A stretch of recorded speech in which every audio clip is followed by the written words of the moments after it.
Presidenti francez Emmanuel Macron ka thyer heshtjen mbi videon që u bë virale në rrjetet sociale, ku dukej se bashkëshortja e tij Brigitte e godet atë në fytyrë, ndërsa çifti ishte duke mbritur në Vietnam në turne në Azinë Juglindore.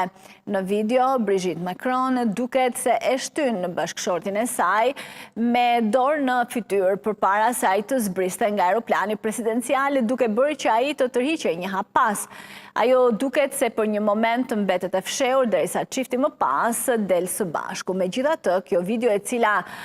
bëri titujt e mediave është komentuar nga presidenti francez, i cili tha për gazetarët se isha duke ngacmuar ose më saktë duke bërë shaka me gruan time, nuk është asgjë.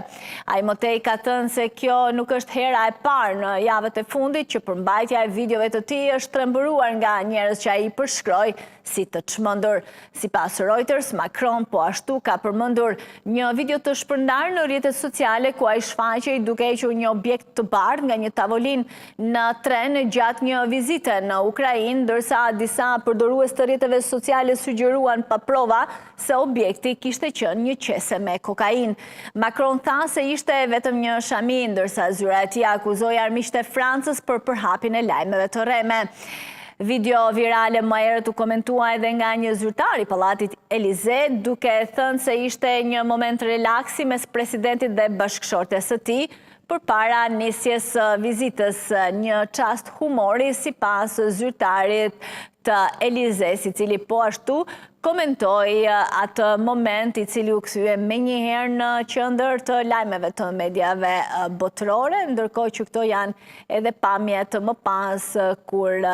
çifti presidencial francez zbriti nga avioni, ndërsa ky është momenti në trenin për në Kiev, ku sërish një video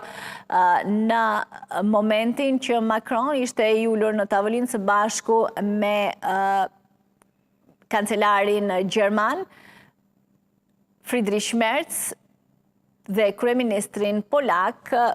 dhe kryeministrin britanik Keir Starmer po qëndronin në tavolinën e trenit, pra ku një objekt si qese e bardhë ishte mbi tavolinë, ku menjëherë u komentua se ajo mund kishte qenë lëndë narkotike, drogë, kokainë, siç u tha në disa portale.